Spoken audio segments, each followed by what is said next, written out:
Salut les mercenaires! Ou devrais-je dire, what up my mercenary ass niggas? Do what we want to do. Parce que là on va parler de rap, mais de rap outre-Atlantique. Ça veut dire quoi outre-Atlantique? Sérieux, y'en a qui savent pas ce que ça veut dire outre-Atlantique. Je suis outré. C'était pas marrant. T'es pas drôle, tu fais même pas rire. Bref, on va parler de cette nouvelle vague de rappeurs US, vous en avez déjà entendu parler, des rappeurs comme Lil Uzi Vert, Young Thug, 6ix9ine ou encore XXXTentacion. Et c'est marrant parce qu'ils s'appellent presque tous Lil ou Young quelque chose, alors qu'ils ont limite la trentaine. D'ailleurs, en parlant de ça, Lil Wayne, t'as presque 40 ans et tu continues à te faire appeler Little Wayne. Alors bon, ok, tu fais 1m68, mais t'as 35 ans. C'est plus Lil Wayne, c'est John Wayne. Bon les mercenaires, on va voir ce qui fait le succès de ces rappeurs à l'heure actuelle. Let's go!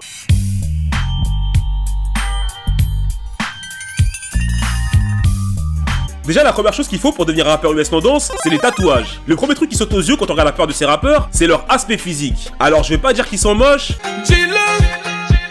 Ok, mais clairement, il y en a parmi eux, s'ils réussissent pas dans le rap, ils ont plus aucune chance de trouver un taf en entreprise. Parce que quel employeur va recruter des mecs recouverts de tatouages sur tout le corps et sur le visage? À part Orochimaru quand il a recruté Sasuke recouvert de plein de conneries tribales sur son corps. Il y en a même qui abusent vraiment. Par exemple 6ix9ine. Ok, tu t'es clairement défiguré en tatouant le visage, on peut comprendre. Mais t'étais obligé de tatouer 169 sur le visage? Wesh, c'est obscène. Tu as donné quoi comme raison quand on va te demander la signification? Monsieur 6ix9ine, pourquoi vous êtes tatoué à 169 sur le visage?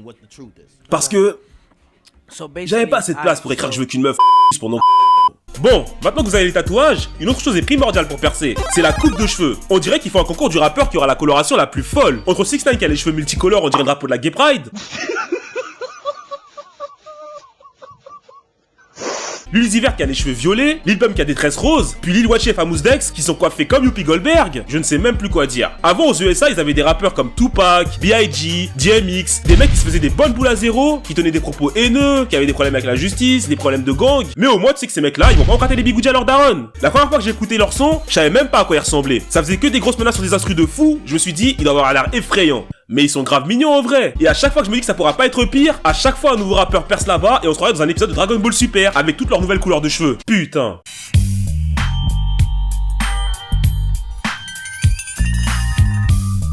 Ensuite, après s'être occupé de votre coupe de cheveux et des tatouages, pour devenir une star de la musique aux États-Unis, il vous faut un bon style vestimentaire. Comme je vous l'ai déjà dit dans la partie précédente, je savais pas à quoi ils ressemblaient ces mecs-là. J'écoutais juste leur musique. Donc parfois ils avaient des morceaux un peu touchants, et parfois ils avaient des morceaux un peu plus puissants et bien plus gang, où ça parle d'armes à feu, de vente de drogue et de meufs. Et on se retrouve avec des rappeurs qui s'habillent avec des vêtements pour femmes. Au début, quand j'ai vu Young Thug s'habillait avec des jupes, je savais pas si j'allais continuer à écouter sa musique. Puis j'ai réécouté Power.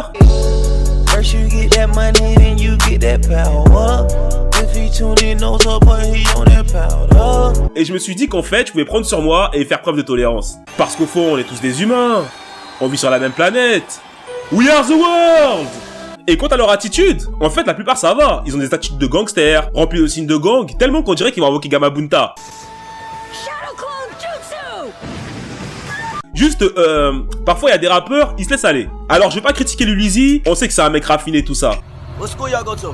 Southwest. For real? Yeah. It's only my third day out here. I don't know. Yo, shit, man. Il fréquente des avions de chasse et des tueurs à gages, mais il marche comme Naomi Campbell. Même sur scène, le mec il a une gestuelle, il bouge comme Beyoncé. Ah, ce mec est génial. Il est très suspect, mais il est génial.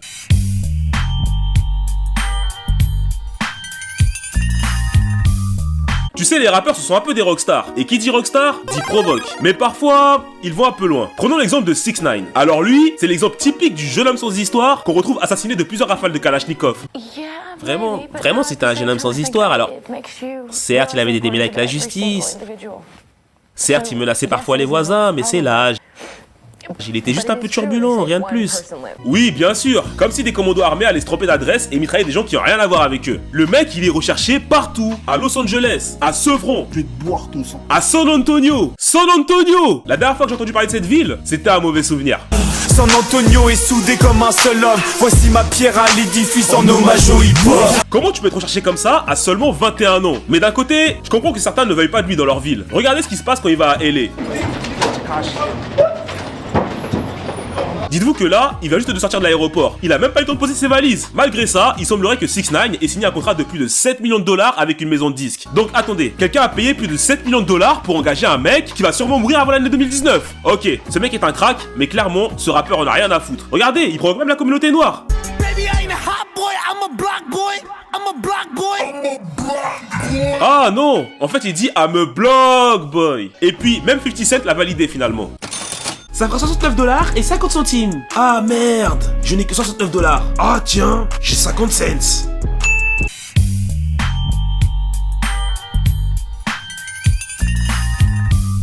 Alors les rappeurs ils aiment bien se vanter de consommer de la drogue, du genre cannabis, exta, molly, 2 hours later. lean, chamallow, héroïne, meth, des trucs qui se transforment en zombies. Regardez XXXTentacion, avec son blast de mec qui participe à une émission interdite aux moins de 18 ans. Ils vont tester leur amour face à la tentation. Eh bien lui, au début il était plutôt beau gosse, et au fur et à mesure, plus le temps passe et plus il ressemble à Orochimaru. C'est dingue, on dirait qu'il a été mordu par Joe Brando. Honnêtement, il y a des rappeurs, ils sont talentueux, mais ils entretiennent la dépression. On va revenir sur Lil Uzi Vert. Regardez ce qu'il fait chanter à des enfants. Je suis sûr que c'est pour ça qu'il y a autant de fusillades aux États-Unis. Et puis tout ce cosmos rempli de drogue et de dépression, ça pourrait expliquer la dégaine de la plupart de ces nouveaux rappeurs. On va faire un jeu, essayez de deviner lequel parmi eux tous ne consomme pas de drogue.